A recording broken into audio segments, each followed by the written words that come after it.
Yasu Malagedo.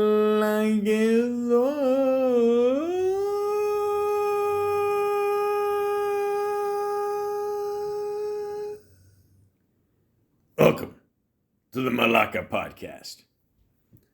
Home Alone 2, Lost in New York.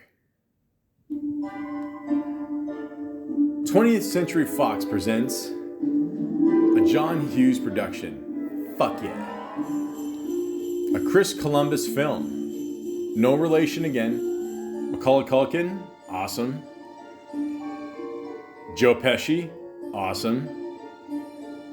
Daniel Stern, awesome. John Hurd, cool. And Catherine O'Hara, Canadian, baby. Oh, the light's on again. Oh, now he's lost in the Big Apple, ladies and gentlemen. What could happen? Eddie Bracken, Devin Ratray, Kieran Culkin, Jerry Banman, Rob Schneider, Dana Ivey, Hillary Wolf, with Tim Curry, awesome, and Brenda Fricker. It's gonna be good, guys. Music by John Williams.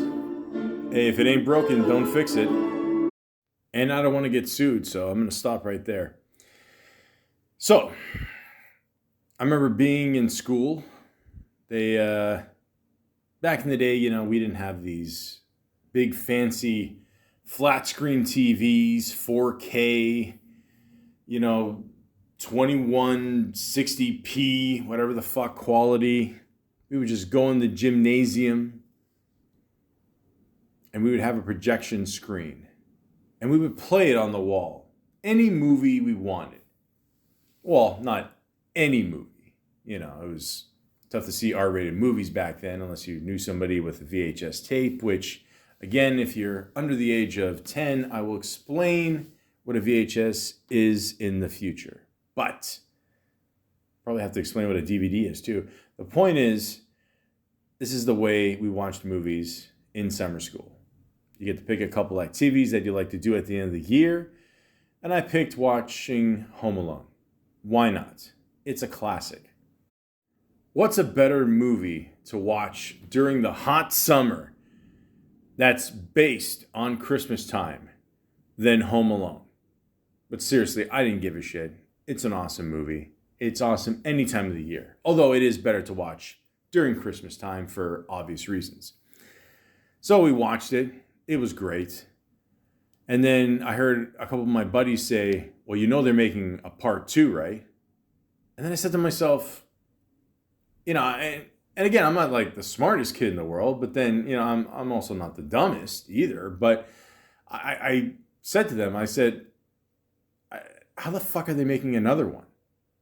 I mean, is he going to get lost again in the same house? Are they going to forget him again? I mean, it sounds stupid. You know what I mean? Like, it just, it was like, even back then I knew I don't know. Like, it just sounded dumb. I don't know. It just did. But I saw the movie and it was good. It was a nice little sequel. I mean, obviously it's not better than the first one. You will never top the first one. But the second one is still pretty good. And I still like to watch the first one and the second one every Christmas. This year I was unfortunate enough to watch 3, 4, 5, and 6, just because I have to do this review. But yeah, holy fuck. Never again.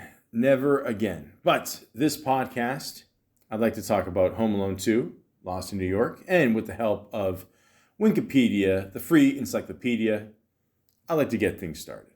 Now, before I talked about part 1, made a shit ton of money, great Christmas classic, we all know this. So, what do they got to say about Home Alone 2? Lost in New York in 1992. Set one year after the events of the first film, Kevin McAllister loses track of his family at the airport, to which he accidentally gets on a plane headed for New York City, while the rest of the McAllisters fly to Florida. Now, alone in one of the largest cities in the world, Kevin cons his way into a room at the Plaza Hotel and begins his usual antics. But when he discovers the burglars that he previously encountered are on the loose again, he stops them from robbing an elderly man's toy store before Christmas. Ladies and gentlemen, this sounds fucking crazy. I mean, like, first of all, what are the odds of both these dudes being at the same place, the same time, the same area? I mean, I've been to New York. New York is crazy. I'm from Toronto, Ontario, Canada. And, New York is just Toronto on steroids. I mean, it is just absolutely crazy. Like, I don't mean that in a bad way. I just mean in the sense it's just so much bigger, so many more pockets. It's just insane, So I'm just thinking, like, again, it's a comedy. We got to stretch it out. I get it. But at the same time, it sounds implausible. But they were still able to make a movie off this, playing off the success, obviously, of the first one. And you know what? Why not? Okay? You still got John Hughes writing it. That's good. You got the same director. That's good. You got the same cast, if not more people. That's good. Macaulay Culkin, of course, you got to get him in there. I think he's going to want a little bit more money. At the time, I think he had a few problems trying to spend it, get control of it. But I don't know. I don't think it was like a Britney Spears kind of thing. But still, it was a pain in the ass. But the guy, it's his money. Okay, that's all I'm going to say. Okay, you work your ass off, especially when you're a kid. You got to do that. You got to do school. He deserves it. So I hope everything is all good now. Should be. I mean, I think he's like my age. So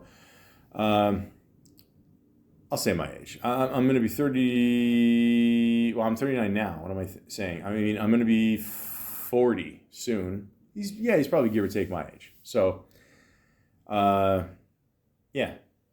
Why am I mentioning this? Joe Pesci in there, good. Daniel Stern in there, good. Same villains, awesome. Catherine O'Hara, awesome. John Hurd, great. Devin Ratray. I still don't know if it's Rat Ray or Rattray. I don't know. Sorry, man, but you still play a good asshole brother. I love it. Still got the uncle there, Jerry Banman. Still got his brother, Kieran Culkin. Still got all the other kids. You got Tim Curry in there, who is a well-trained actor. This guy is awesome. I mean, a lot of people know him for the Rocky Horror Picture Show. If you ever see him in the movie Clue, he's great in that. He basically just steals every scene he's in that one. The guy's awesome. Brenda Fricker, who plays the Pigeon Lady, she brings a lot of heart to the movie. She's great. Rob Schneider's in this. I love Rob Schneider. Okay, I'm going to do a podcast one day about Rob Schneider. I promise you. I don't know why people shit on this guy. I don't get it. I mean, if you look at the success all the Adam Sandler movies have had, especially like during the 90s. I mean, Rob Schneider's, like whatever character he plays in there, 90s, thousands, whatever, he had a huge part in that. So that guy deserves a lot of props. Really funny dude. So yeah, I mean, they added a few more people to this. Obviously, you have to. That's why it's called a sequel, because not only do you have to have the original cast, but you got to have more people. So let's get started on this awesome sequel. It's not better than the first one, okay? A lot of people would debate that. They're stupid. But, You look at the movie poster, you're like, okay, they're in New York, even the Statue of Liberty is a little scared, that's okay, I've seen the Statue of Liberty in 2 movies, actually both sequels, both Home Alone 2 and Ghostbusters 2. So there you go.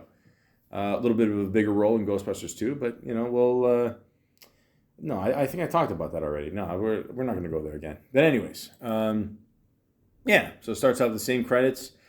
Same John Williams score. I'm one of these people, ladies and gentlemen. If it ain't broken, don't fix it. Just keep going. So, it's 1 year later, like I said before, and they're getting ready to go on vacation again. Not Paris this time. That ended up being a disaster for many, different reasons. Now they're going to Florida. Okay. They're just getting ready here. And I want to say this right off the bat, okay? The tape recorder that Macaulay Culkin has, you understand, again, you have to understand how big these movies were. When Home Alone 1 came out, it made a shit ton of money, very popular. Macaulay Culkin, forget it. I mean, the guy became an overnight star. It was just, I'm not surprised they made a second one. They didn't have to, obviously, but for financial reasons, absolutely. But, so that means, anything that he endorses, or he shows in the movie, whatever, people are going to want to have it. So I remember this being a very big deal. I ended up getting a tape recorder for Christmas. Not this one, because it was like a big cassette or whatever. I guess at the time, well, yeah, I guess it was the thing at the time, cassettes. And yeah, I mean, you try to explain to someone today who's under 20 what a cassette is, and holy fuck, even back then it was a pain in the ass. But anyways, you got to explain to them, how you can use a pencil to fix it. And then you have to explain what a pencil is, and it's a whole thing. But anyways, it was cool. I mean, it was just this cool little gadget where you get to record people. I mean, back then, as kids, we thought we were like in the FBI or something, just, recording people and playing it back and, tricking them. And, of course, right in the beginning here, he's having fun with Catherine O'Hara, his mom, who I mentioned before. He still calls his mom to this day every time he sees her, which is pretty cool. One quick thing I want to mention. I saw a commercial. I forgot who was for this year. And then Catherine O'Hara's in it. And she's just yelling, Kevin, Kevin, Kevin. And who shows up? Kevin Hart. So I thought that was pretty funny. I always like Kevin Hart. I should do a podcast about him one day. I do have to see more of his movies and more of his stand-up. But again, I'm sort of busy, I guess, but not really. But we'll figure it out. So yeah, this was a very big deal. So everybody had to have a tape recorder after this. It was almost like the last episode of Seinfeld, or they call it the last episode, whatever, the one about the Puerto Rican parade. And then during the whole episode that George Costanza was stalked by some guy with a laser pointer. And I remember after that, going back to school, everybody had to have a laser pointer. So yeah, it was just one of those things. And it's a cool little gadget to have. And yeah. And of course, he uses it against his mom here, just having some fun, whatever, That's another thing, too. I don't know, everybody's busy packing and thing. He's just, chilling. I mean, I get it. He's younger and everything, but, I don't know. You could, pack a suitcase or, I don't know, sit on top of a suitcase so you can zip it up. I don't know. Help out, buddy. Fuck. It's not all about you. So, of course, he hears his jerk-off uncle in the shower there and decides to record him. Can he carry a tune? Not really, But also, this is very Chicago as well. He gets him a bozo blow-up doll, whatever. For those of you who don't know who Bozo was a very famous clown. It's funny, too. I remember, for some reason, even in Canada when I was younger, I got WGN, which I think is a Chicago station, and they would play Bozo the Clown all the time, and I'd be excited just to watch the show because you see kids win prizes and stuff. They throw ping pong balls in, buckets. And, again, guys, this was very simpler times. This is way before phones. I'm telling you, man, yeah, we... now I think about it, it was boring. But, anyways, he's a very popular clown. Again, to mention Seinfeld, that George Costanza mentioned to Eric the Clown, who was played by Jon Favreau, in that one episode where like he runs out like when he pushes the lady and all that, and pushes the clown out for the fire, and he's trying to explain to him like who Bozo is, and like how can you be a clown and you don't know who Bozo is? Yeah, but anyways, you know, I mean, he's a okay singer. He's not like the best, but you know, I don't know. See for yourself. Ted's in the bathroom. I can't go in there because Uncle Frank's taking a shower. He says if I walked in there and saw him naked, I'd grow up never feeling like a real man. Whatever that means. Now, that wasn't me laughing. All right, that was me laughing there, but that was the guy that was in the first Sharknado laughing, his father. Well, good luck telling a joke like that today in a family movie. Yeah. Anyways, here's Uncle Frank singing.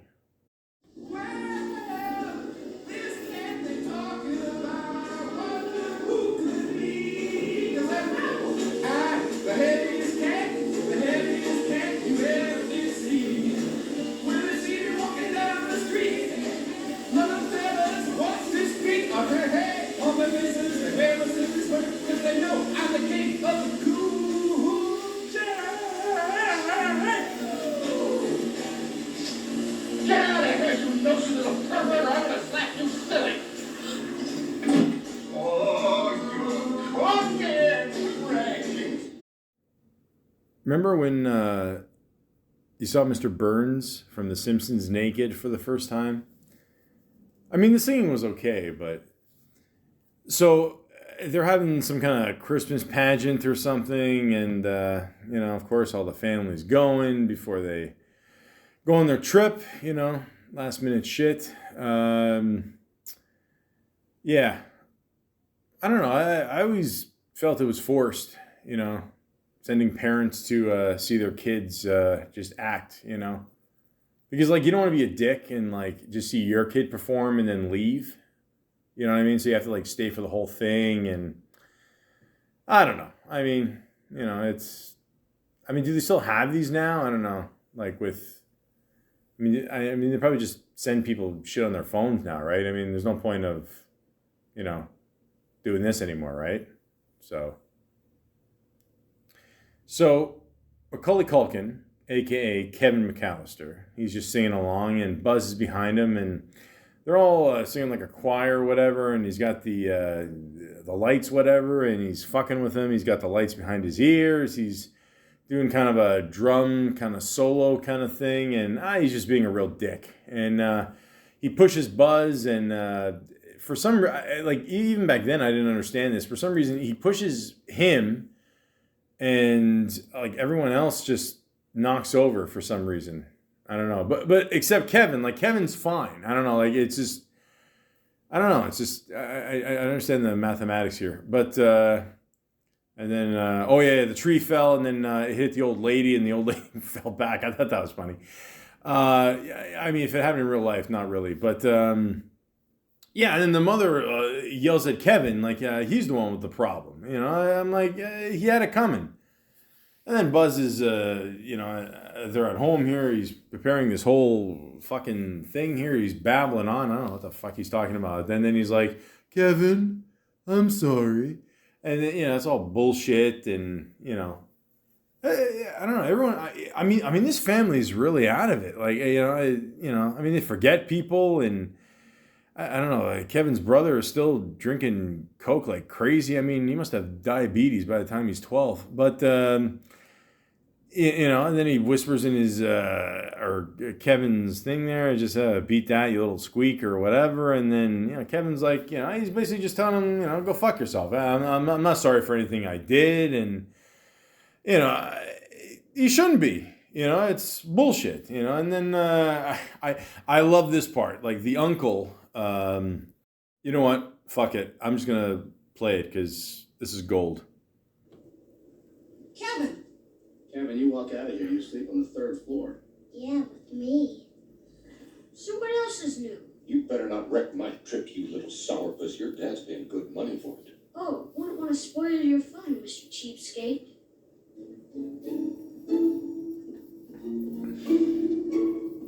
What a troubled young man.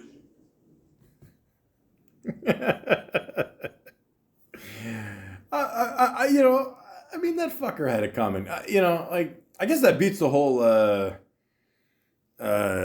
they're in the mafia thing. I mean, because he keeps, he's right. I mean, the guy doesn't pay for shit. He's stealing shit off a plane. I mean, what the fuck is he doing? So, yeah, I don't know. This family's a little out of it. But, again, it's a movie. I think it's supposed to, you're supposed to side more with Kevin, obviously. And, it is what it is. So the sociopath, he gets sent to the attic again, which I'm sure is going to, build his self-esteem there. Then they have this scene outside, which I thought was pretty cool. They had like a newspaper blowing, and of course, it lands right on the McAllister's door. And it says, "Wet bandits escape during prison riot." Of course they do. Police warn of holiday break-ins. Oh, where were you guys a year ago? I mean, I guess they did. Actually, I forgot to mention that before. They did have some deleted scenes, and I don't know, they weren't that good. It was mostly just them talking in the van and something about a news report, warning people about blah, blah, blah, blah, blah, about break-ins. Who cares? But, yeah. Anyways, so yeah, he's, lying up there, I guess this is before his brother pisses the bed. And, they have kind of the same moment again, Catherine O'Hara and Kevin McAllister. Yeah, I'm just mixing up the names. I don't care. But, same thing, like, oh, I don't like this, da-da-da-da. Well, you should, why don't you wish for it again? Make it 2 for 2, One more and you'll be a fucking genie. But yeah, same old things, Will it come true again? Who knows? Well, yeah, it does. But anyways, of course they slept in again. I don't know. Things always, this is a horrible neighborhood when it comes to electricity. But yeah, so, of course, she's like, okay, make sure everyone's checked. Where's Kevin?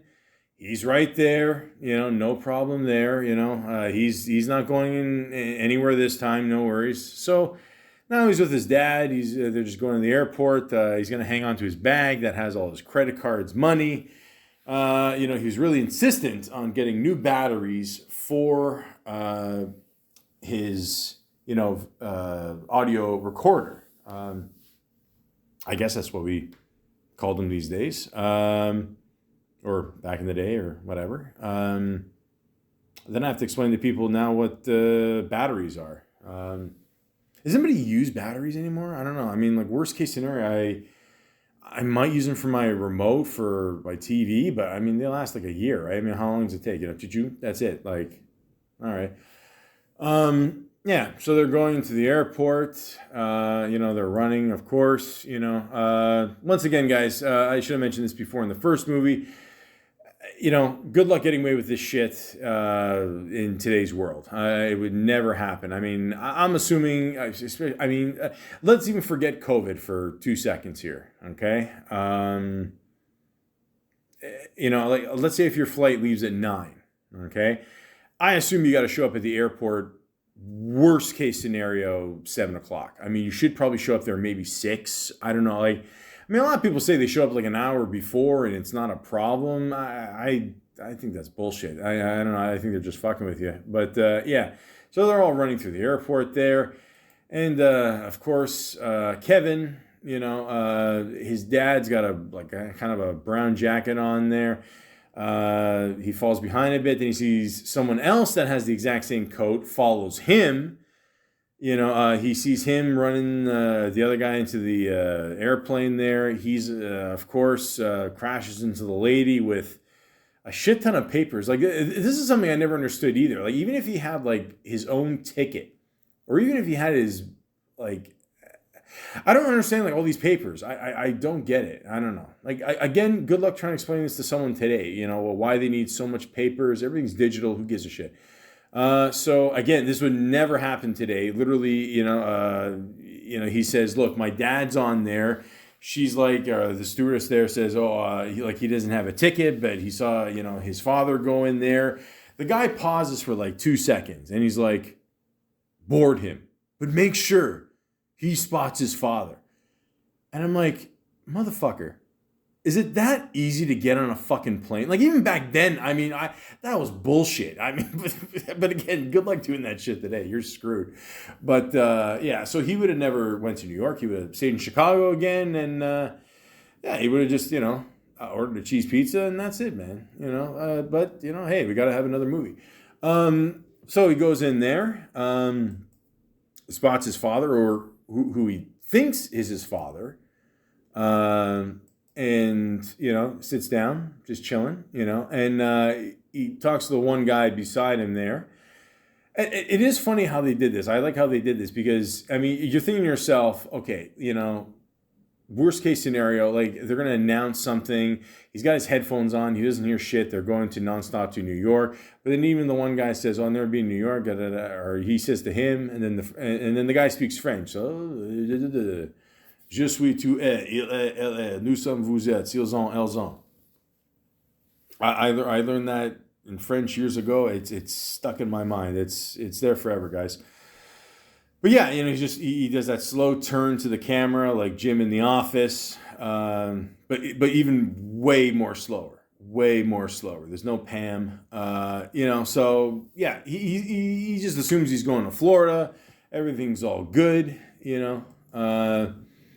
And of course, they show the parents who, again, poor Catherine. She's gonna, too much stress, too much. One thing they showed that I thought was pretty cool. I mean, it wasn't really necessary, but it was kind of a cute little moment, I guess, where they showed the sonar.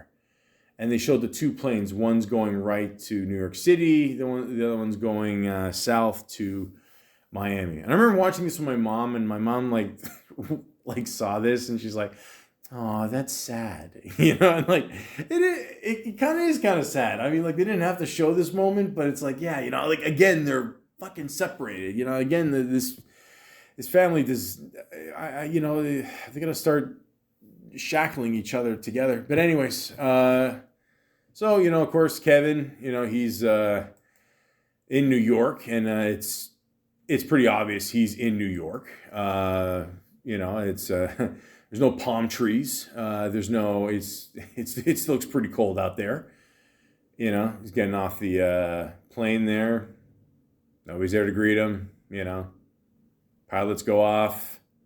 He's got. The stewardess go off. Yeah, doors are closed, and he's got nothing, man. He's got nothing. He's like, what the fuck is going on here? He didn't say that because it's PG, but, we're all thinking that. Then it shows the family in Miami here, It shows the Kevin McAllister bag going, passes to Kevin. Of course, the uncle doesn't want it. Jerk off. And buzzes out of it. Here's it. Goes to the person. Goes to another person. Goes to his brother. And he looks up and he sees an old couple. Kevin's not here. Kevin's not here. Kevin's not here. Kevin's not here. Kevin's not here. Buzz, for some reason, he's posed with his hand. He's just looking up into the sky for some reason. I don't know what the fuck is going on there. Kevin's not here. Kevin's not here. And you gotta love the father. Like, the Catherine hands off the bag to the father, and he's Kevin's not here. What?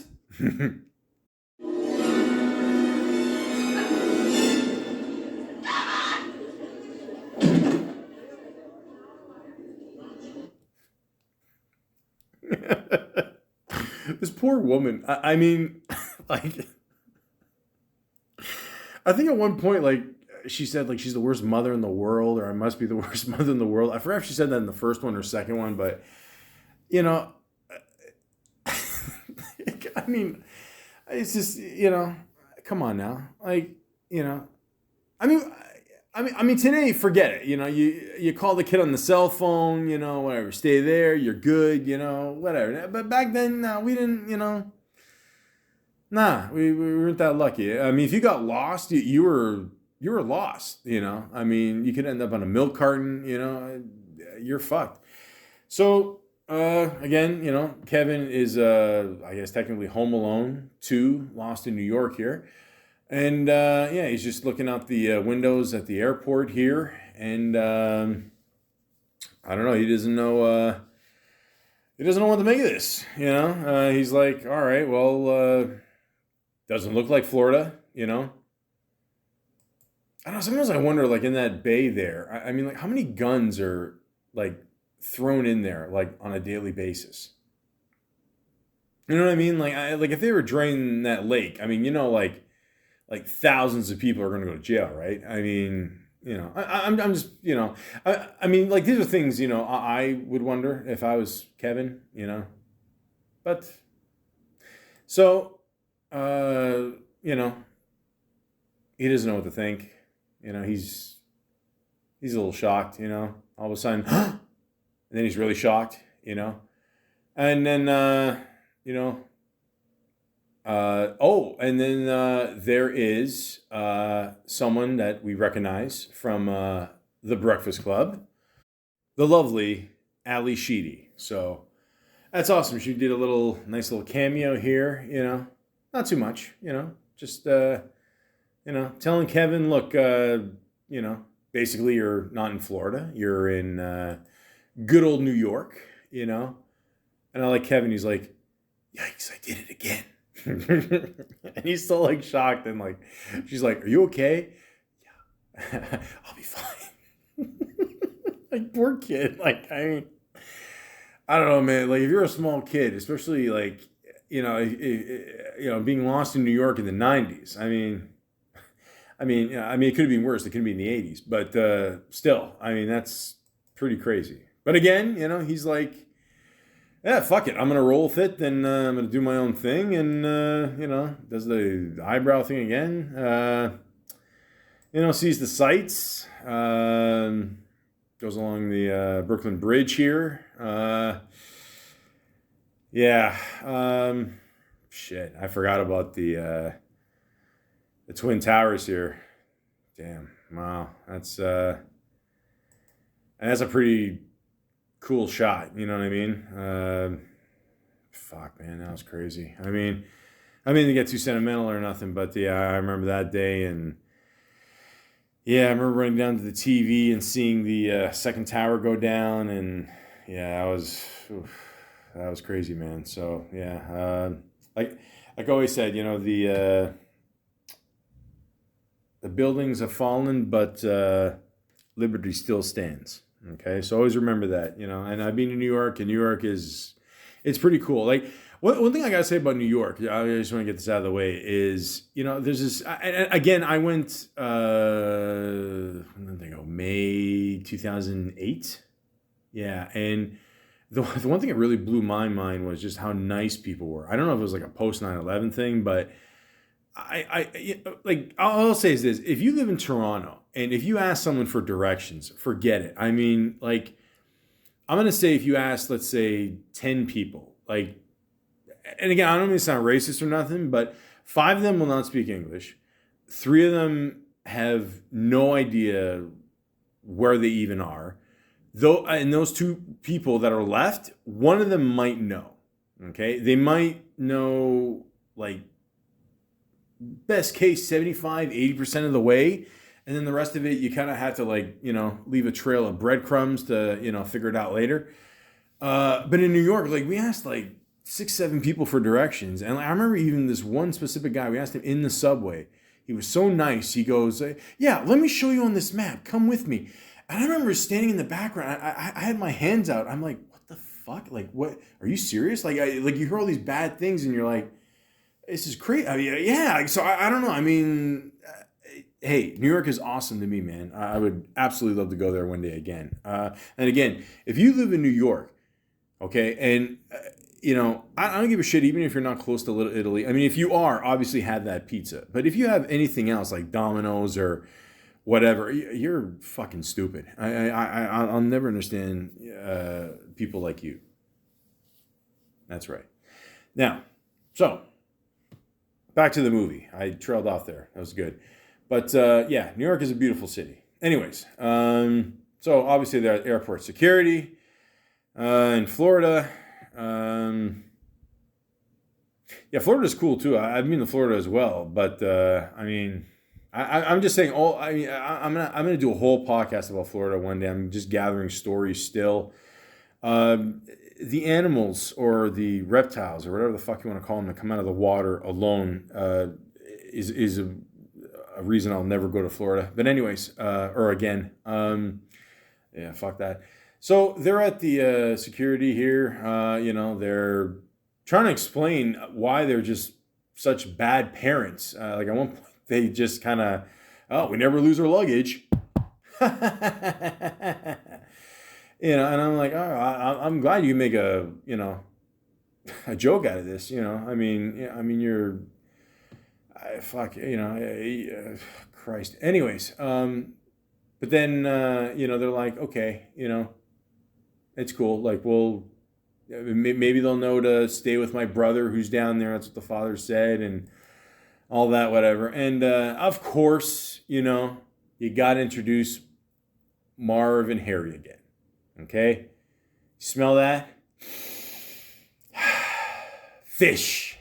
Yeah, because they're in the fish market. And this is actually a cool place in New York where, you see everything come in and, like, people throw the fish and shit. It's pretty cool. Like I said, there's so many cool things about New York. I mean, but, yeah, they're back.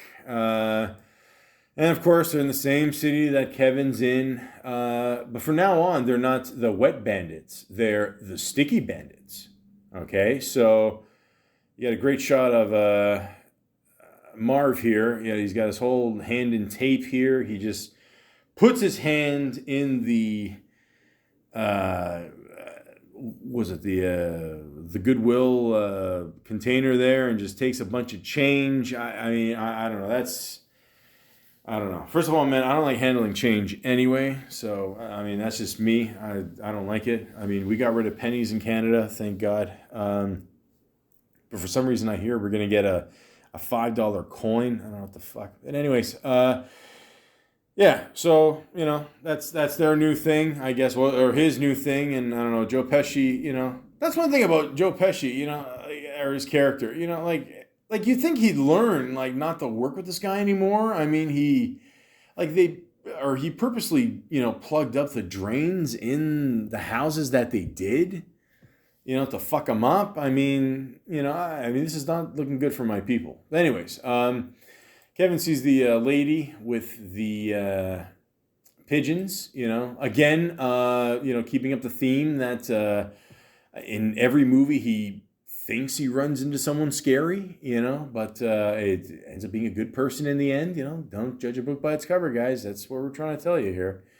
Also, there's a cool shot where, like, he's in the park and it shows a statue here, and like he's just standing in a certain spot and the statue's like pointing at him, like, from a distance. I thought that was pretty cool. I just wanted to say that. So, of course, Kevin's just walking the streets of New York. Always a good idea. And of course, so are Marv and Harry. This is where you realize how tall Marv is, and how short Joe Pesci is, I guess. And of course, Kevin accidentally bumps into Harry. Yeah, he's like, I could have sworn I saw him, whatever. Then he, what was his name? Marv. Yeah, there you go. And he has his sticky hand on a woman's purse there. He's trying to ask her out, I think, out in some weird French way, and he gets slapped. Of course, he deserves it. Yeah. So, Kevin's like, you know what? I'm gonna stay at a kick-ass hotel. I'm gonna really enjoy myself. I'm gonna, and I forgot to mention this before, but he was recording shit on the TV before when they were leaving in the beginning at the house and he's teasing his mom with the tape recorder. And of course he's playing it back. He just wants to know where he is. It's cool. You have a little money to be in this hotel for sure. But a nice little tourist spot. And he's like, all right, let me see what I can do here. We briefly see Tim Curry and Rob Schneider for a couple seconds. He's like, I'm going to reserve a room. I think it's funny that they show him on 4 phone books. And again, if you're under the age of 15 to 20 listening to this, I'll explain what a phone book is later. And on the voice recorder, he has a way of slowing down his voice where it sounds more mature, like an adult. So I know it sounds weird, right? But I'm going to just play this and you can see if this would actually work in real life. Howdy, Jude. This is Peter McAllister, father.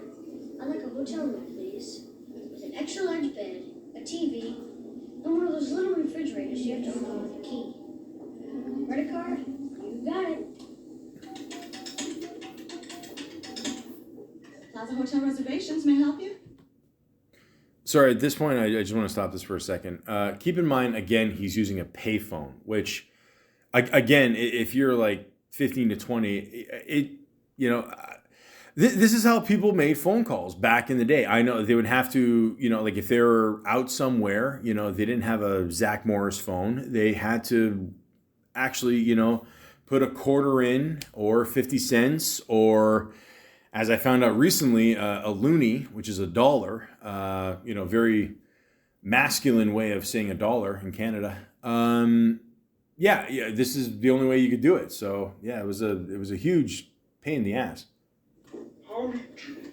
This is Peter McAllister, the father. Yes, sir. I'd like a hotel room, please, Yes. with an extra large bed, a TV, and one of those little refrigerators you have to open with a key. Yes, sir. You'll need a major credit card punch-in. Credit card, you got it. Thank you. Enjoy your stay. Credit card, you got it. I mean, I guess that would work. I mean, I don't know. You do it over the phone, fuck it, nobody cares. But I don't know. I think it'd be easier for Donald Trump to get a room, which I forgot to mention, by the way. As soon as he goes in there, Donald Trump makes a cameo. Down the hall to the left. Grab him by the Anyways, the point is, this was before he was president and, a whole bunch of other shit he said. Apparently, there was a protest, I think, for a while where, obviously every year, I mean, God only knows how much they make on, showing this shit on TV. They wanted that scene with Donald Trump edited out. I mean, obviously it wouldn't affect the movie, really. But yeah, it's like, whatever, man. Like, what are you going to do? Who cares? I'm not a Trump supporter. I'm just putting that out there, okay? But I don't know. At the same time, it's just, I mean, this is how much they wanted this guy out of the movie. But anyways, so he's all set to go. He goes up to the counter. And, of course, Tim Curry's, like, looking at him like, the fuck is this? And he goes up to the lady here, he's about to sign in, and Tim Curry's at a distance at the other desk there. He's just keeping an eye on him, and Kevin's just going in there. You know what? I'm just gonna get a hotel room. Everything's reserved. My dad's here. He already made the thing. Whatever. Blah blah blah blah blah. And I'm telling you, man. Like, again, it's a movie. You gotta, go with the flow here. Again, this would never happen in real life. Never, ever, ever. I'm telling you. Like, I mean, it's funny watching it though, because you can tell, these people are just, stupid, and I don't know. The woman here is a Malaka, and you're just trying to, have a good time with the movie. So it's all good. He planned it out. I think it's funny. He just like whips out the credit card, and like she's like analyzing it. Like at one point, she's like scratching it to see if it's real. Like it's a fucking piece of plastic, not a gold nugget. Like. And then at one point, he's just like, "What are you gonna do?" So I thought that was good. It goes back to the parents here. They're still trying to figure out where he is. Nobody's heard of him. and then oh yeah, so I mentioned this before, but this actually happens now. Like the dad realizes that he gave Kevin his bag. It's got the money. It's got the visa. And then he's like, oh, I wonder if he's smart enough to use the card because then we can trace it. I mean, even back then you could trace it. Now forget you could trace, fucking hair on a gnat's taint. What? And it's funny. Like she says, oh, I don't think Kevin even knows how to use a credit card. And then it shows that old school machine, like, like before we needed to scan something, like, it was, again, this was the 90s, guys. This was our futuristic shit. But, and then you see Rob Schneider counting tips, Cedric, don't count tips in public, so everything's good. Tim Curry's still keeping an eye on him. Rob Schneider helps him with his bags here. I thought it was funny that they said the President Hoover stayed here. He's like, oh, the vacuum guy. I thought that was funny because Hoover, the vacuums, I forget it. Anyways, so they go in there and this room kicks ass. I mean, this is nice little room, guys. I'd be very happy. Very ecstatic if I was a 10-year-old boy in New York and I had this room to myself. I mean, this is shit that you get where if you're like a businessman and if you're, holding, conferences or, little meetings, whatever, but you also want your own place. You know what I mean? So, yeah, it's nice. It's very, very nice. And, of course, Rob Schneider's a little, sneaky here and he's going into his bag and he plays it off like he's just dropping off the key, whatever. And I thought Rob Schneider does like the dickiest move here. Like he's just like, well, and he just rubs his fingers together like he just expects something, like a tip, whatever. And he just gives him like a piece of gum and that's it, man. I mean, but yeah, I don't know. You gotta watch your shit when you go anywhere. I'm not just saying New York, just in general, I don't know. And how much do you tip like this guy? You know what I mean? Like on top of that, like, he was a dick anyway. I mean, you're not going to, like, even if it was a nice guy, I mean, how much would you tip him? Well, would you ever have the ball? I've worked with bellhops, man, and like, they just kind of like, thank you, whatever. If they give you a tip, cool. If not, you still got to keep your cool. I would never have the balls to rub my fingers together, and I don't know. I personally would have shoved the gum up his ass, but, that's just me. No Greek jokes. So now, Macaulay here goes to, goes for a swim. Why not? Again, everyone's like wondering, like, who the fuck is this person? What's going on? What's the big deal? I don't know. I don't think it's that big of a deal. I gotta be honest. Like, I don't know. I don't know. Like, I go to pools all the time. You see kids swim, whatever. I don't know. Maybe it's because it's an older crowd, whatever. But he's polite. He's like, you know what? You guys mind if I practice on my cannonballs? I love the old guy with the gut out. He's just like, go for it, And then, I don't know, I guess it's not a good brand of trunks because the shit just goes flying off after. So afterwards, after a good swim, good cannonballing, he's enjoying pretty much every single type of ice cream that's offered in New York. I mean, that is a big-ass banana split. That's awesome. Now, I don't know about you guys, but when I get a banana split, I don't like that pineapple shit. I don't know. Like I like fruit and anything. I don't know. It doesn't go good together. I don't know. Chocolate, those little stupid cherries that go with the dark chocolate. Yeah. Fuck it. Okay. So what I do is I get the caramel, the chocolate, and strawberry. Boom. That's it.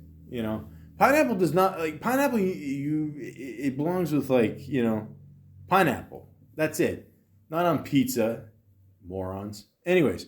So again, he's watching, the movie that he watched in the first one. It looks like a sequel to this one, Rat Bait 2 or something. Same actor, except there's a girl here, and I don't know where this guy's getting his guns. I mean, this is just, there's a lot of violence in these movies, and I'll give you to the count of whatever, and I'm not sure if he's fucking with these people, like only counting to 1 or 2, or he actually does not know how to count to 10. I don't know. Like we never really established this, but again, again, he's lost in New York, Kevin, and he's scared of this on TV. That's in black and white.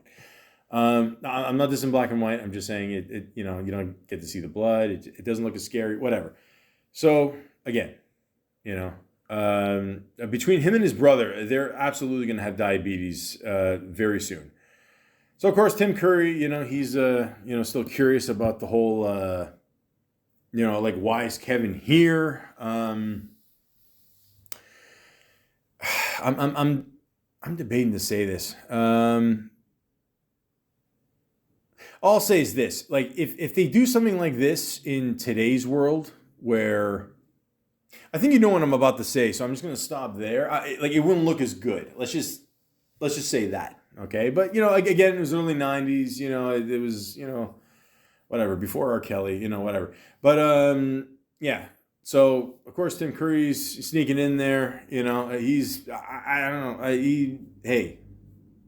Hey, I'm not saying the actual actor is sneaking in. I'm saying like his character. I forgot his name. I don't know. It doesn't matter. It's on the lapel there. I missed it. B something shit. Forget it. So he's got the recording of his uncle singing. He uses that to fuck with Mr. Curry here. He also blew up the bozo thing there. Again, you know, like Kevin, I don't know, like at his age, he's a master marionette. I don't know how the fuck he learned all this shit, but I don't know, they must have some good classes in Chicago. But yeah, so again, he's fucking with him, playing the recording, controlling Bozo with springs in the tub here, you know. He hits the table on the way out because he's all freaked out, so... and he scares him off, whatever. And he's looking down the list here of his dad's phone book, Rob McAllister. You know, maybe I should look them up, you know. Nothing else to do. So yeah, you know. And he looks outside the window, you know, a nice little reminiscent moment, you know.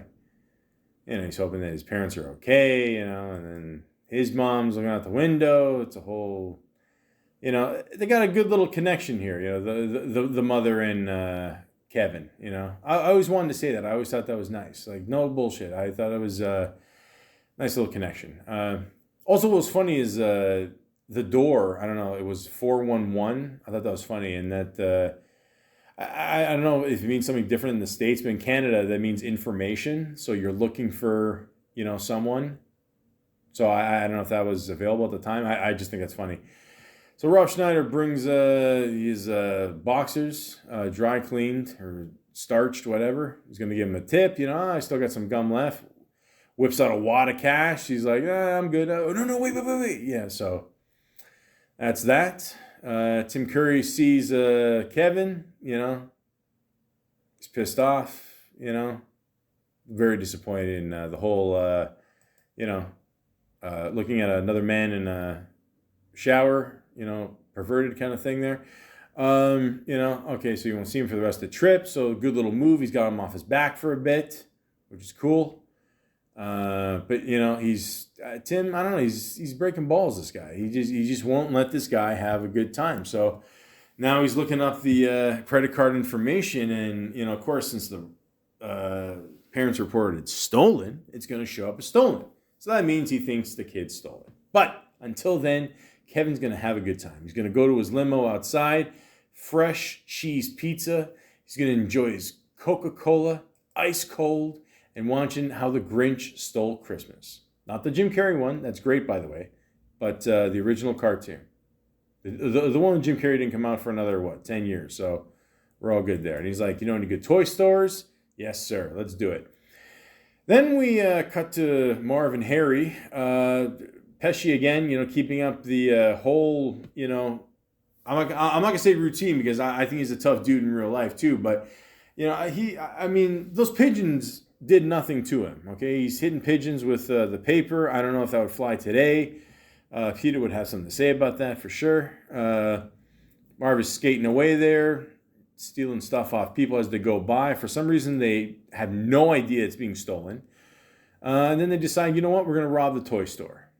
Okay, so because they have lots of cash at the end of the night, they don't clean it out till later, And the name of the toy store is Toy Duncan's Chest, which apparently was a real toy store, I think, and then it just went away like I think just a few years ago or whatever. So it was actually a pretty popular place. Obviously, the guy that was the owner was an actor. I've seen him in a couple things, but yeah, it looked like a pretty cool store, man. I'm not gonna lie. But yeah, Kevin goes in there. He's walking around, checking out some toys. What are you gonna do? You're a kid.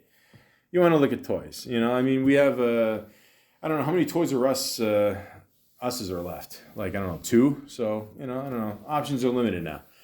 Goes to the counter. He's talking to the guy for a little bit. He explains to him, what the chest full of money is all about. Which, by the way, I'm not going to lie to you. I mean, I get it. Like, the guy's a nice guy. He wants to see how much people donate and shit. But, man, that is a bad place to have the money, man. I'm telling you, like on a side note, I heard something happen in LA just recently where literally something like 80 guys or something like that, give or take, people went into a convenience store and just tore it apart, took everything. You know what I mean? Now, I'm only saying that because literally people some jerk off is going to see that money. Again, guys, I know it's a movie, shut up.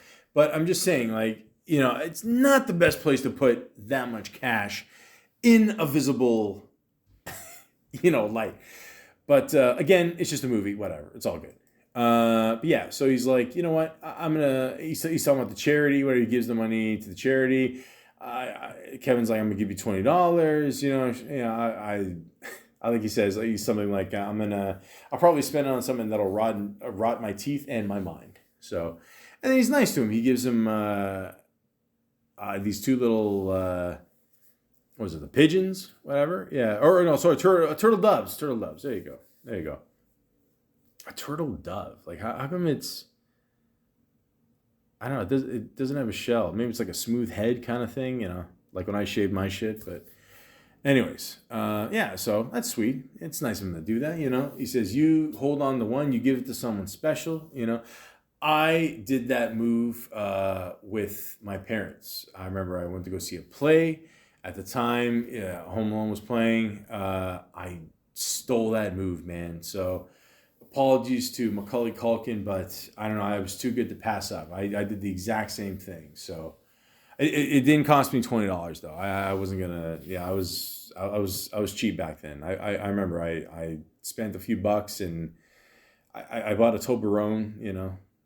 That's it. So everything's good there. For some reason, he walks away for a little bit and he turns around and the guy disappears. So, and then you find out later on he's the owner of the store. I'm not really giving a lot away here. It's just, we'll just get out of the way. So at the same time, Larry and fuck, I forgot their names again. Larry and Marv. Shit, I'm tired, guys. It's Sunday. What are you gonna do? But yeah, they go out the store because they were in there before. They were in that little candy houses, whatever, discussing shit, pausing when people were walking by. Again, that would never happen. I mean, things like that get searched like crazy. It just, again, it's a cute idea. I get it's for a movie, whatever. I'm just saying, I do security. That shit would never happen. I mean, everything gets thoroughly checked, but. Again, it wouldn't be much of a movie. Anyways, so they go out there, what do you want to do? Blah, blah, blah, blah, blah. And of course, what are the odds? What are the odds? Same city, same time, same toy store. You got Kevin right in front there. And of course, you got Marv and Harry right there, ready to, just basically beat the shit out of this poor kid. And, I mean, what would you do?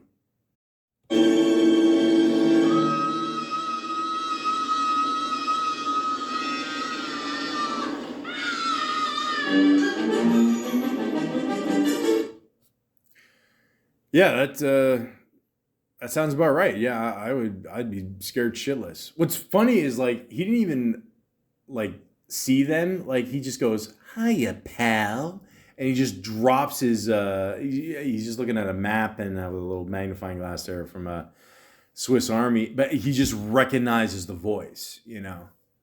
Like if you really think about like in real life, I mean, if you're a kid and like you went through that shit, I made a joke like it's not so bad being home alone, but man, that's fucked. Like you're an 8-year-old, you had to deal with 2 grown people like trying to basically kill you, and then you're haunted by that for the rest of your life. Like you're never gonna forget that voice. So of course, Kevin just takes off. What the fuck else are you gonna do? And then he sees the guy here selling a bunch of jewelry. I'm almost positive that this is the same guy that was in Grandma's Boy. That was Dante's buddy there. My beef strong. Your beef wrong. I'm almost positive. But anyways, 2 for $5, 4 for $10. So, it's a pretty decent deal. So Kevin's like, all right, I'm going to buy these bead necklaces here, put them on the ground, and, old school cartoony style, they just slip and slide all over the place. And, he's able to lose them. But, of course, he goes back to the hotel and he explains what happened. And, they don't give a shit because now they know it's a stolen credit card. They think... they're out to rip him off or whatever, or he's out to rip him off, and he slides between the girl's legs. You'd have to see it, don't worry. And into the elevator, Rob Schneider and Tim Curry bump into the lady. Blah blah blah. It's a whole thing there. He's going into the room. He's talking about some cookies because God only knows now when he's going to get his next meal. And of course, the classic gag from the first one into the second one. He uses the movie footage to fuck with the other people. Hold it right there. This is the concierge, sir. I knew it was you. I could smell you getting off the elevator. You was here last night, too, wasn't you? Yes, sir. I was. You was here, and you was smooching with my brother. I'm afraid you're mistaken, sir. Don't give me that. You've been smooching with everybody. Snuffy, Al, Leo, Little Mo with the gimpy leg, Cheeks, Bony Bob, Cliff. Now, I have to explain at this point when he says Cliff, when they go in the room, it's the woman, Rob, Tim, and looks like another security guard and another guard here. And one of them is named Cliff. So obviously they're reacting to that. I just wanted to put that in there.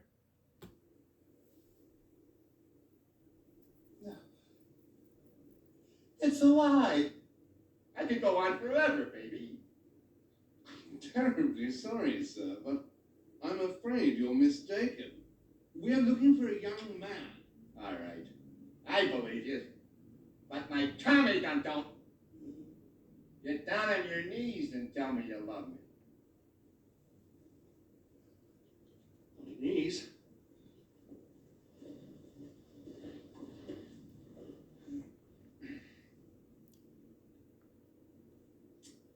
I love you. You gotta do better than that. I love you. Maybe I'm off my hinges, but I believe you. That's why I'm gonna let you go. I'm gonna give you to the count of 3 to get your lousy, lying, low-down, pork-flushing carcass out my door. 1, 2.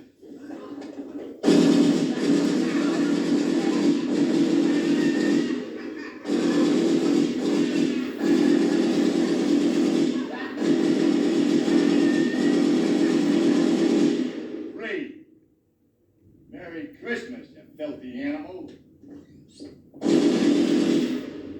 And a Happy New Year. Stay in your rooms! This is an emergency! There's an same guest with a gun. Now these Malakas at this point are just crawling on the floor, just looking like idiots. By the way, it was up to 3. I forgot, not 10. I mean, he can at least count to 3. The point is, Kevin was able to outsmart all 5 of these people once again. And of course, he's taking the stairs down, thinking that he's in the clear.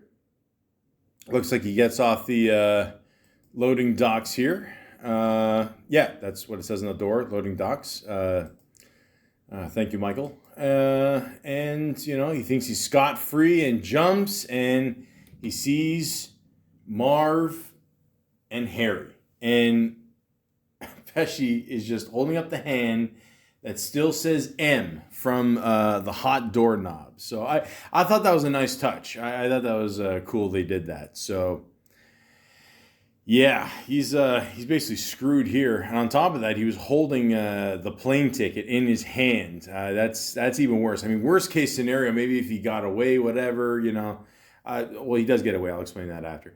But, he was still had the ticket on him, and yeah, shit, man. Yeah, things did not exactly work out for him. So, yeah, again, I'd be scared shitless, these psychos, God only knows what they're going to do to me. So, of course, what do you do when you're on the streets of New York and you're being held by 2 guys? You look ahead of you and you pinch a girl's ass. And that's exactly what Kevin did. And lucky for him, it was the same woman that slapped Marv before. So, and then she didn't slap this time. She could throw a good punch. And then Kevin goes, he did it to Joe Pesci. I did what? And she punches him.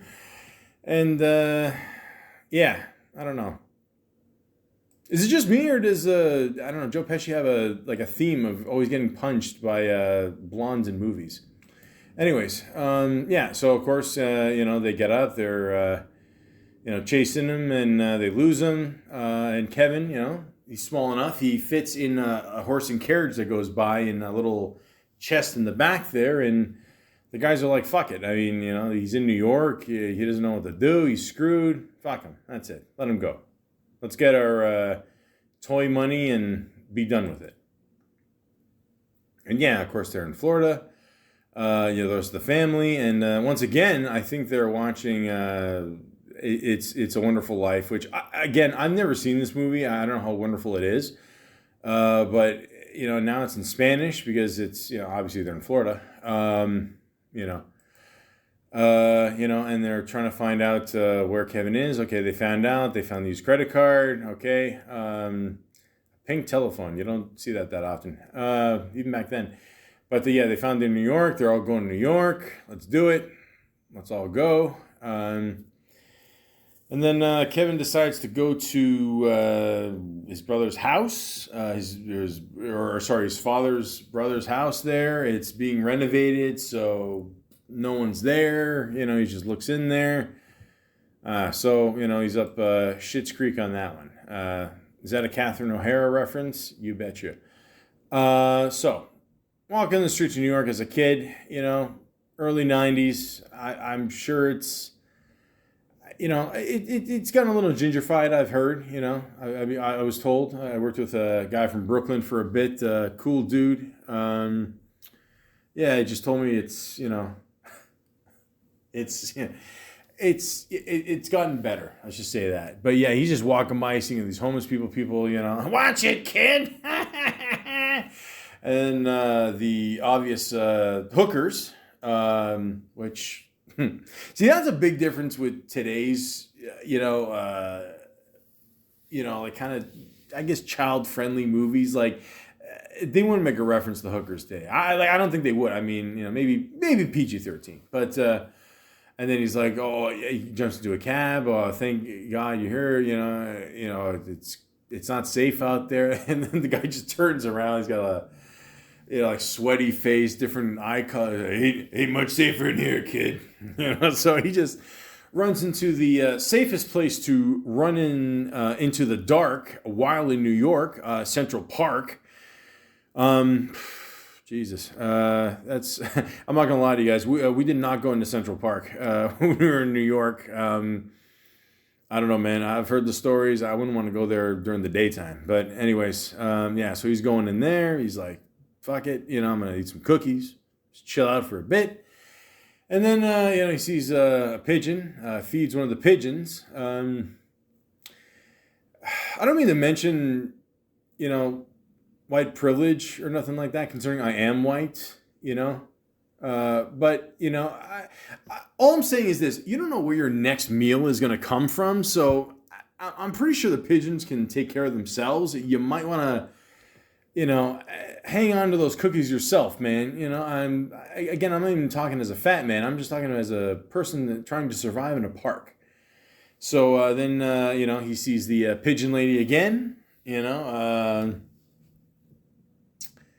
yeah, he's, at first he's, a little afraid, but then he's like, wait a minute, like, what am I afraid of? She's not attacking me. It's, it's kind of like the old guy with the shovel, same thing. It's just, she's not hurting anybody. It's just, lady just who likes pigeons. That's it.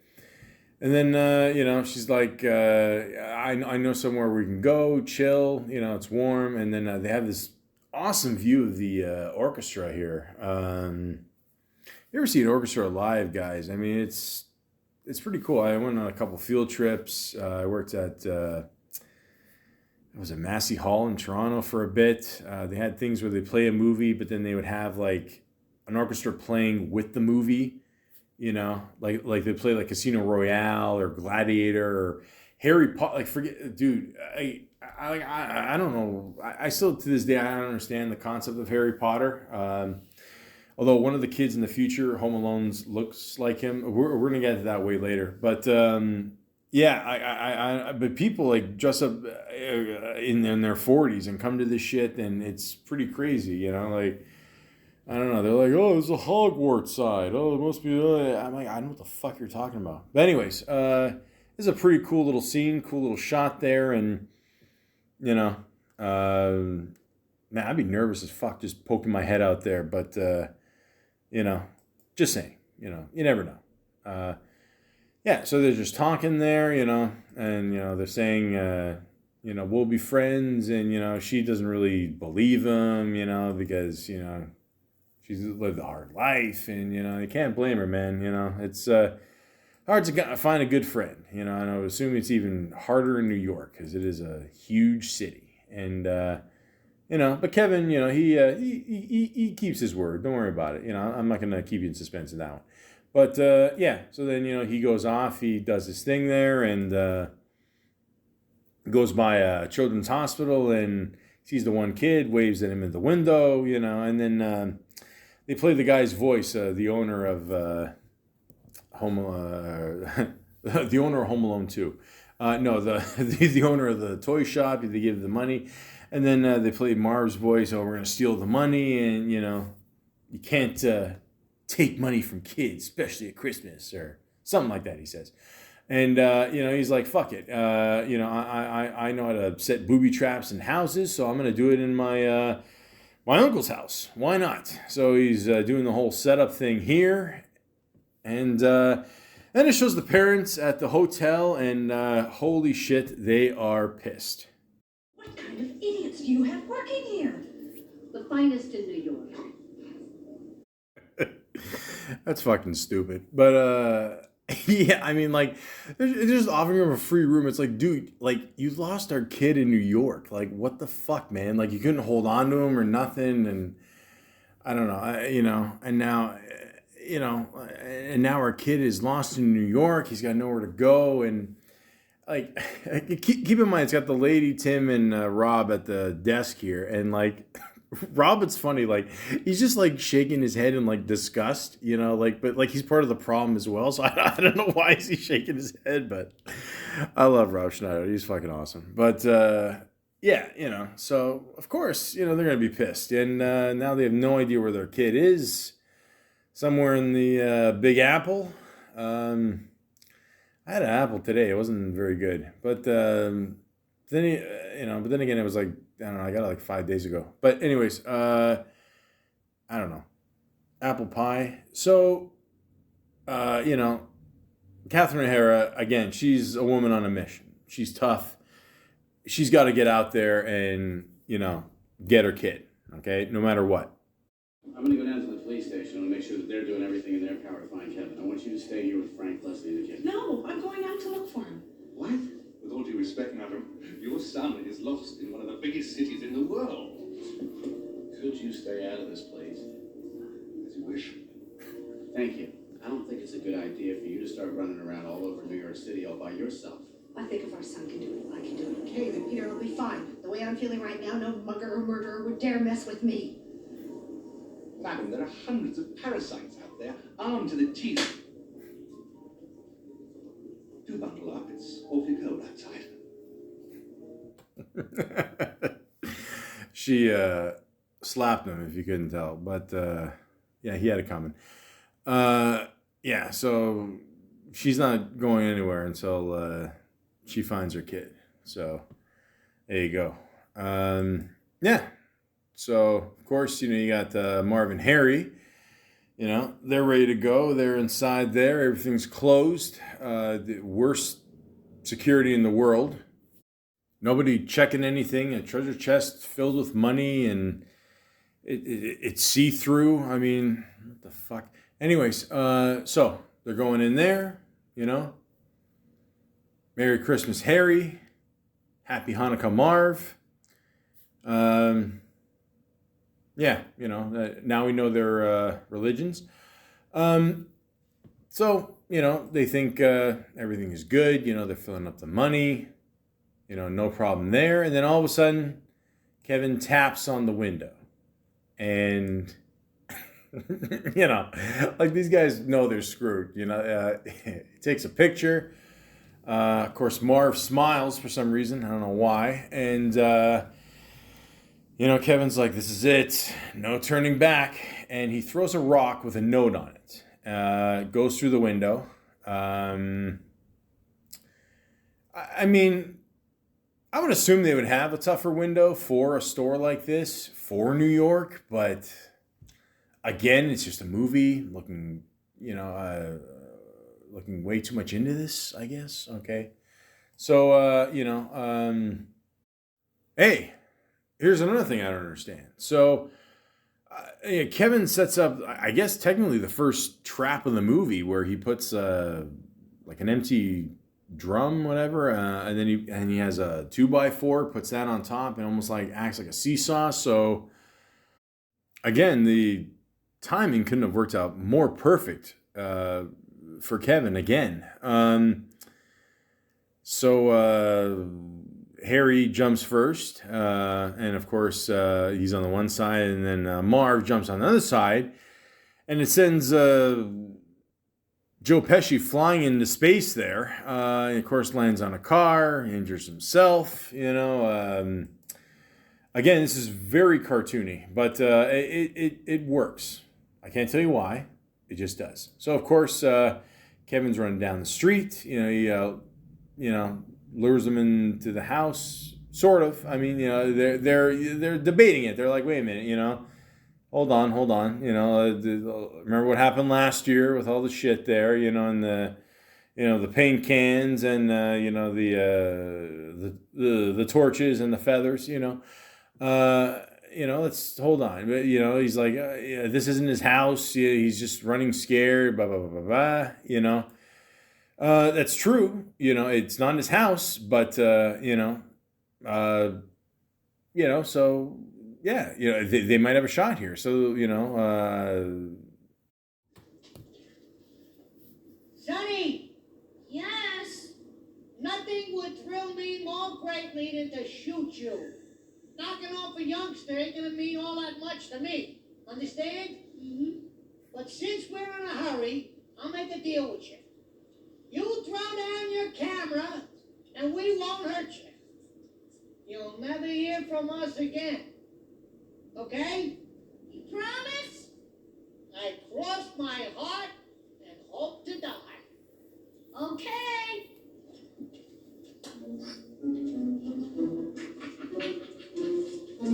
Okay, kid.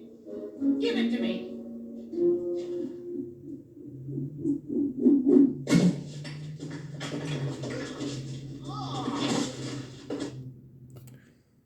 Now, let me explain what just happened here. Surprise, surprise, Kevin didn't throw the camera down. He threw a brick down. And it hit Marv right in the head. Again, I remember my mom saying, like, oh, that would kill him. Like, the first one alone would. Yeah, so, again, I have to agree with my mother on this. This is just crazy. I mean, yeah. And then, I think at the time, too, like, I didn't mention this before, but I think the first movie, like, they mentioned, like, it being too violent for kids, and I don't think the second one didn't help at all. I mean, like he doesn't only get hit with one, but not two, but actually three. I mean, he should. I mean, worst case, or oh no, I guess best case scenario. I mean, he should just be in a coma. I mean, but I mean, it wasn't that bright to begin with, but even still, Jesus. So okay, they're still alive. It's a movie. It's cool. No worries there. So he's slowly getting up, and I do mean very slowly. So Marv goes to the front door. I guess it's a reverse kind of thing, because before, he went in the back, then, okay, so I get that. Goes to the door, pulls the string that's on the doorknob. He just keeps pulling. And of course, it's a staple gun. And of course, for some reason has his back towards the door because he can get more of a pull there. And of course, it goes right in his ass. And then he turns around. It goes into his dick and goes on his knees and goes like right on top of his nose, like a staple, like into his nose. Like, I don't know. I don't know where they come up with this shit, but still good. So Pesci's on a mission. He's still pissed off. He can't get to the stairs, whatever, and he sees a ladder. And of course, on the ladder, they put some kind of green goop or slime. Or I don't know what the fuck they put on there. And of course, he jumps on there, swings front, swings back, falls off, and then a big glump just falls right in his face. Just a nice little cherry on the trap cake. So then again, Marv takes the staple out of his nose, out of his crotch, and out of his ass. And ladies and gentlemen, I don't know if you heard the first podcast about the Home Alone, first one I did. But yeah, once again, Marv's depth perception, I don't understand how you miss a gaping hole right after the door. It's pretty obvious. I don't know. Like, again, like the way the camera shoots it, it's trying to give him his perspective, but at the same time, I mean, I don't know. Harry, I've reached the top. Look.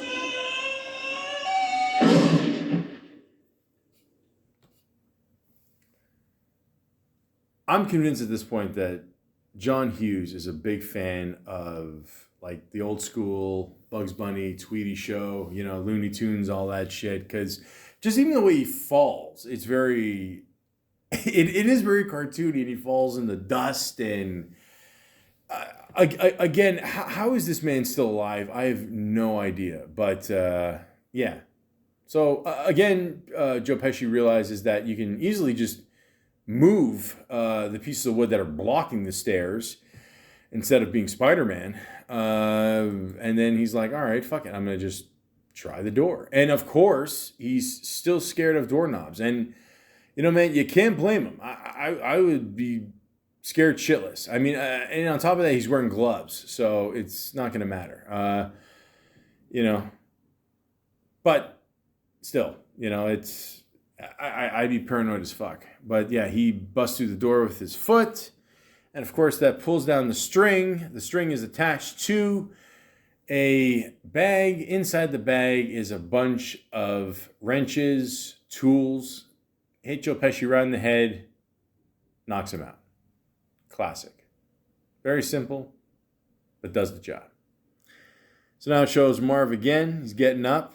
I have no idea how is he actually doing this. Cracks his neck. Wow, what a hole.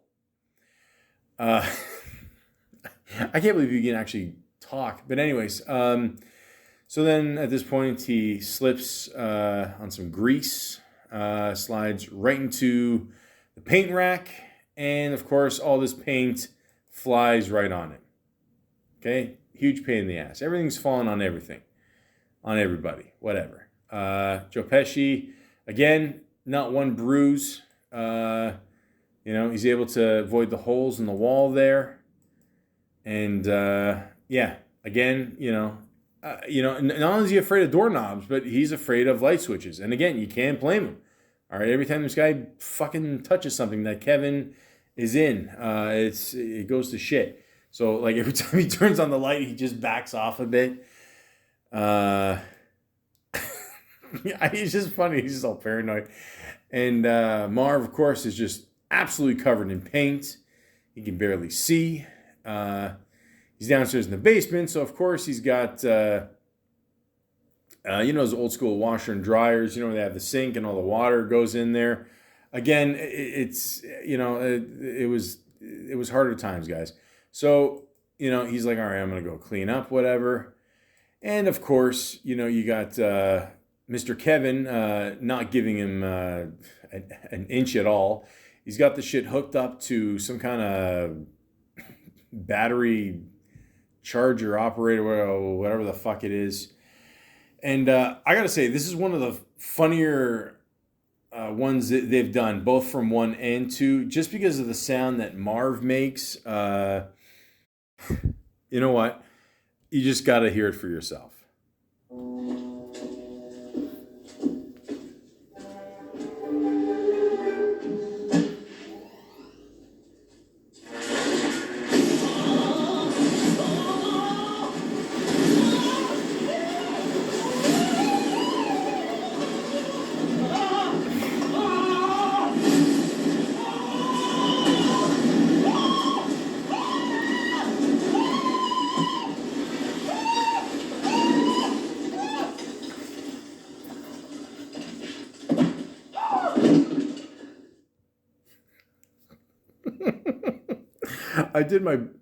I think I did a really good job trying to hold in my laughter there, but holy shit, that was awesome. So he's getting shocked.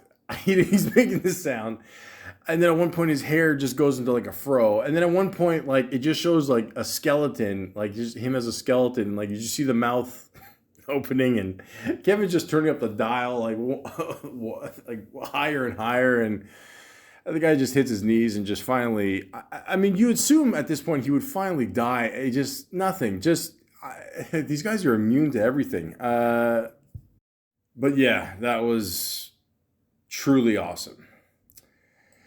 So we got Harry here, still afraid of lights. Again, you can't blame him. I think he tries like 3 at this point, and then at one point he's just like, you know what, fuck it. Like he would have done it by now.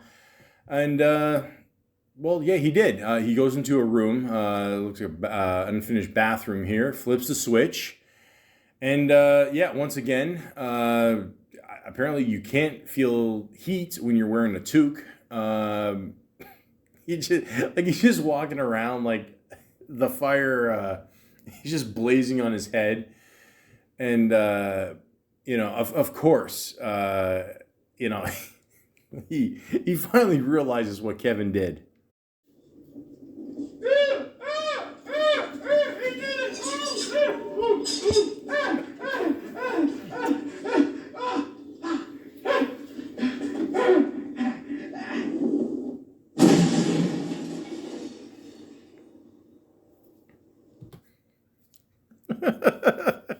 Again, guys, I'm holding in my laughter, man. I'm telling you, like, I just love the part where he's like, he did it. Of course, no water, That is not Joe Pesci doing a headstand.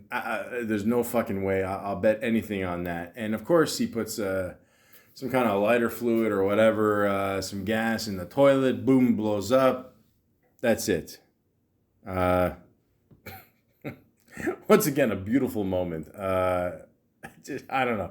I don't know how these guys are surviving this, you know. But again, Marv is just like walking. He's twitching.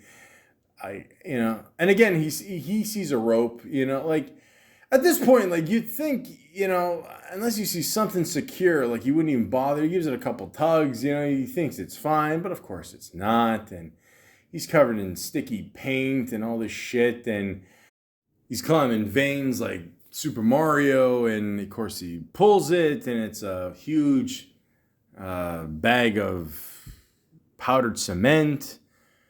And it lands right on him. Gets up. He looks like Scarface. I'm gonna murder that kid.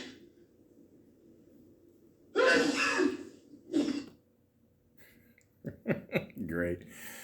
Just great. Yeah, they definitely stepped up the booby traps in this one, for sure. You almost feel sorry for these guys. Almost. I mean, keep in mind, these guys are, they're dicks. But still, I mean, you got to wonder, like, how much shit can they take? I mean, it is a nice camera. It's a Polaroid.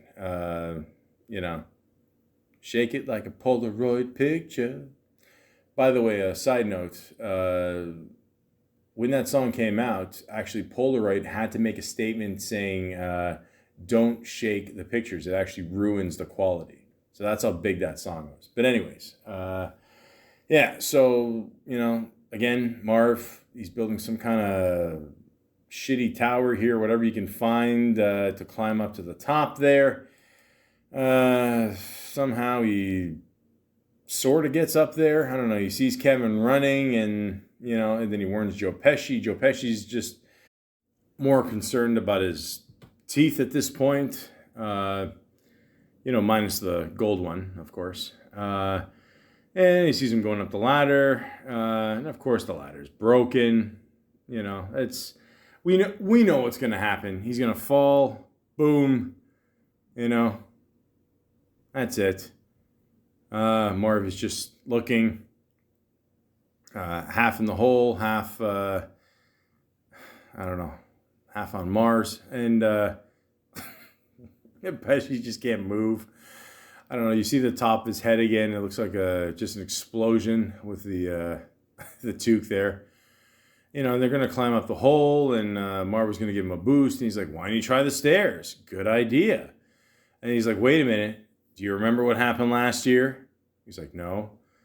Remember? And then they do a whole fake thing. Let's get him. Throws the first one. Oh, my mouth. All right. Oh, let me see if I can get him. Ow, right in the schnoz. That's 2. Okay, so then they go up, but they did not expect a third one, which I don't know what the fuck this thing is. It looks like some kind of rail, I guess, for... who knows? It just knocks them right off. Like, not only do they get knocked out, but they go through the floor again in the hole. And That's 3.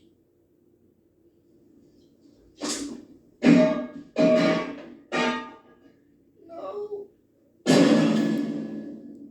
That's 4. That's great.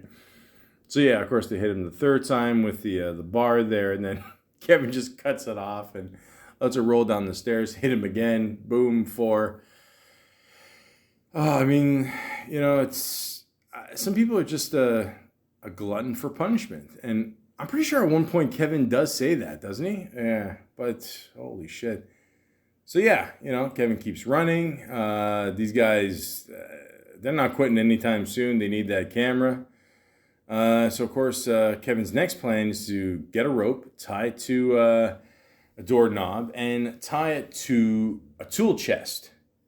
And just in case you're curious, this is what it sounds like when a tool chest is going down the stairs. What's that sound?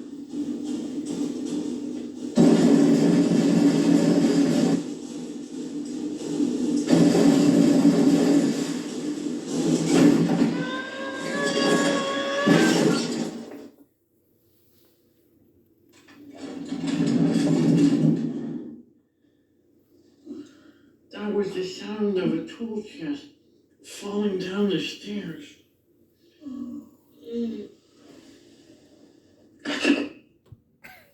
Oh man, they cracked their nose back together there. Shit. The fun never stops here, guys. First of all, the way the tool chest fell perfectly down those stairs, and then when it hit the bottom of the stairs, it pushed the door towards him. Again, I'm being very picky with this, but again, things that would never happen in real life, but it's still awesome to watch. I don't give a fuck. So, of course, Kevin's got the upper hand here. Now it's time for Kevin to make his escape. And, usually it's outside. So in this case, he's got to go on top of the house. He's got the rope, climbs down the rope. No problem there. I'm sure it wasn't done by a stunt double or anything. But the rope is soaked in kerosene. Okay, now if anybody knows, kerosene is very flammable. And at one point, Marv asked Harry, like, are you wearing aftershave? No, the rope is soaked in kerosene. Why would you soak a rope in kerosene? Then you see Kevin light a match, puts the rope on fire, and of course, the guys fall. The fall isn't bad enough. They go through 2x4s. Then on top of that, there's paint cans that go flying on top of them. It never ends. It never ends. These guys are immune to pain, And of course, Kevin goes to a payphone again. I'll just say this for the younger generation. Even today, you'll see the odd payphone in a subway, and you have no idea who's touched it. How many people have touched it. Like even during COVID, it makes you even 10 times as worried. And I was just never a payphone guy. But anyways, basically you make phone calls with it. I know a lot of people don't make actual phone calls anymore, but I'm just saying. So he makes the phone calls to the police, tells them about Marv and Harry there. And of course, he's crossing the street. And what takes out Kevin? Ice. Oh, man. That's slips on the ice, falls on his back. Then the guys get him. Again, going into Central Park at night, especially with these two morons, it's... The odds are not good that it's going to end well for Kevin, And, yeah.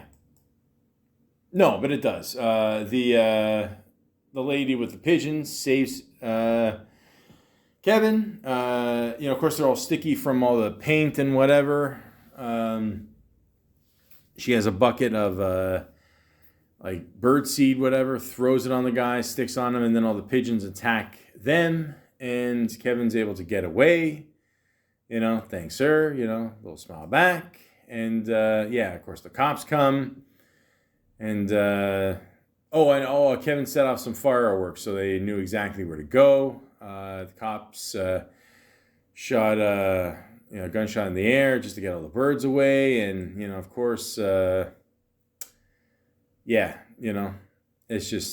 it's pretty messy. Again, not only Joe Pesci looks like a bird, but so does Marv, So I thought that was a nice touch. And, of course, for some reason, Marv was just blabbing away there. Just telling him, look, this is what we did. This is how we did it. He even left the pictures there for the cops, Kevin. Told them the sticky bandits now, how to spell sticky. That's... put the nail in the coffin. That's it, guys. That's it, So, they go back to the store here. They find out, the place is going to get robbed. Kevin saved it. They read the note. You know, you're sorry for breaking the window. Thanks for the turtle doves. And of course, it shows Catherine O'Hara still worried, trying to find Kevin. Talks to the cop, and you know, she feels that the cops could do more, but the cops are like, look, I mean, there's, and yes, I'm not saying, in many ways the cops are right, and it's you're looking for a needle in a haystack. I think they even said that, and yeah, and still, they're like, okay, think of where your kid would go, what would he be doing? What would just everything, and it's true, always think about that. And then it finally clicks in. Central Park has some nice trees. But Rockefeller Center has the beautiful tree every Christmas. So, of course, Kevin loves trees. He's going to go there. Where does she go? Of course. We all know what's happening. Then they see each other. Everything's good. Finally, they're reunited. Shows everybody in the hotel room. Everyone's sleeping on the floor, except for Kevin's brother, who, I mean, like, no one's going to step in, eh? It's just a lot of sugar, switch the diet maybe. I don't know. But, yeah, he's got the bed to himself there. They wake up and they see all these presents. And who delivered them? Mr. Duncan. Thanking Kevin for saving the store and helping him with everything there, and giving his family a nice Christmas. So, and even Buzz was nice, for a few seconds. And Kevin's opening the presents, and he's like, you know what? He's thinking of the pigeon lady, and again, she gave a really good performance. Like she was really nice, and then he goes there, visits her, in the park there, and gives her one of the doves. Nice little touching moment. And of course, you got to have one more scene with Rob Schneider. Just one more. That's all I need. So he shows up there, gives the bill to Buzz. It's funny seeing this bill now because it's with the old printers, with the shit that used to tear on the sides there with the holes. Again, I sound old. I get it. But yeah, Buzz, again, he's chewing gum. He just gives it to him. Nice family. Really. And yeah, the bill is... Yeah, it's I mean, he had a lot of ice cream, man. So yeah, shows Kevin outside again, just hugging the pigeon lady, and then you hear the voice of Kevin's father. Kevin, you spent $967 on room service.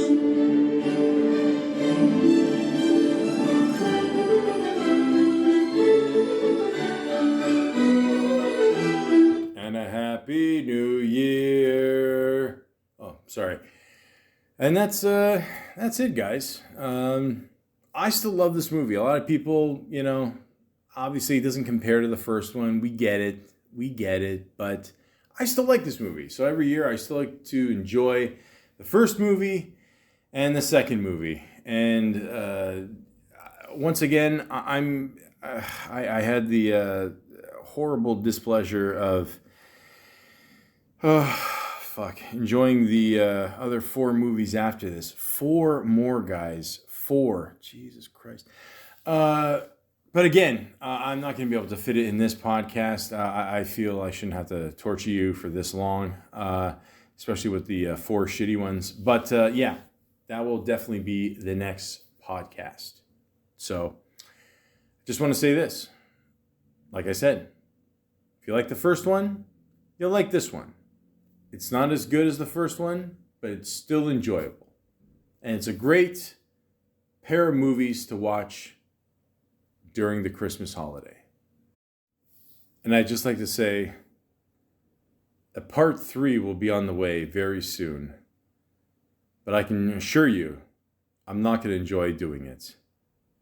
But until then, just watch Home Alone and Home Alone 2. Lost in New York.